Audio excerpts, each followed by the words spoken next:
When I was young, my mother always told me, Bob, you will be a parent for your entire life. My name is Bob, and my son Michael sustained a traumatic brain injury. Michael had been involved in a rollover motor vehicle accident, and he remained in a coma for 6 months.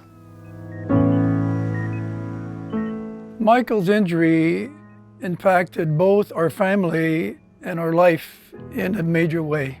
There is a level of loss and a level of confusion and frustration and anger and all the feelings that go through accepting brain injury in your loved one. When Michael had his accident, we realized that our priority was to be present. We did not hesitate. We decided to leave everything behind in Quebec City, to move to Vancouver, to give Michael all the support that he needed. My parents were told, your son will never speak, eat, or walk ever again. And what you see today is 16 years of drive, purpose, support from various professionals, and I continue to make small but noticeable progress with my recovery. I have a picture of my twin children on my nightstand, and looking at that, I wake up with a smile each day on my face, ready to face the day's challenges and activities.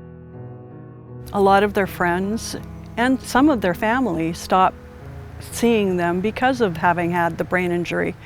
And so it's really important for them to be able to connect back with friends and family, make them feel whole again. I was what they call a social butterfly, and now I can count basically on 1 or 2 hands the amount of people that are now in my day today. But I am a happy individual because I'm well supported here within this environment. Michael was very fortunate that his accident was work-related, and therefore he's able to fall under the umbrella of Works ABC. He will be able to live in a group home for the rest of his life, fully supported.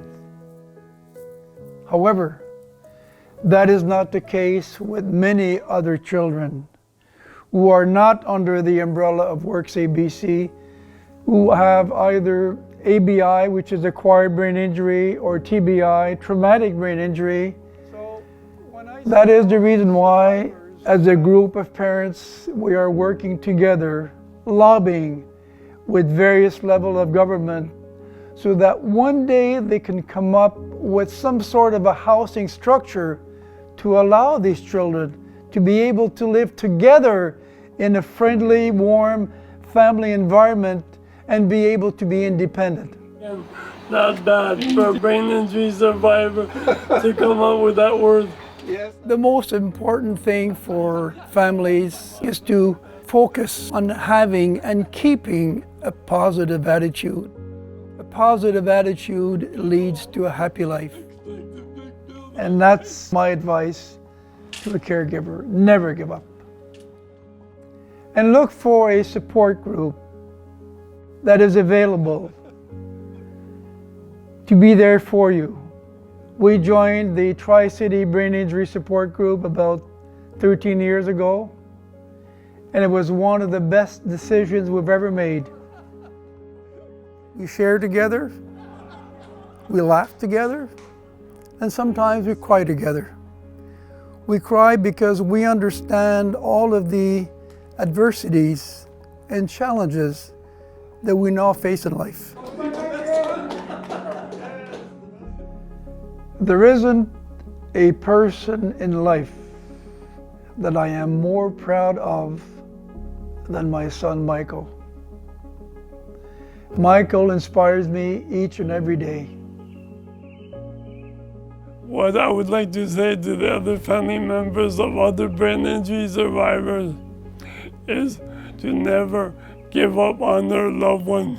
Once I was able to only blink once for yes, twice for no. That is how I used to communicate with the outside world. That is where my journey had began 16 years ago. Look at me today. We're here on a sunny day outside, having a conversation, being socially engaged. Anything is possible when you believe.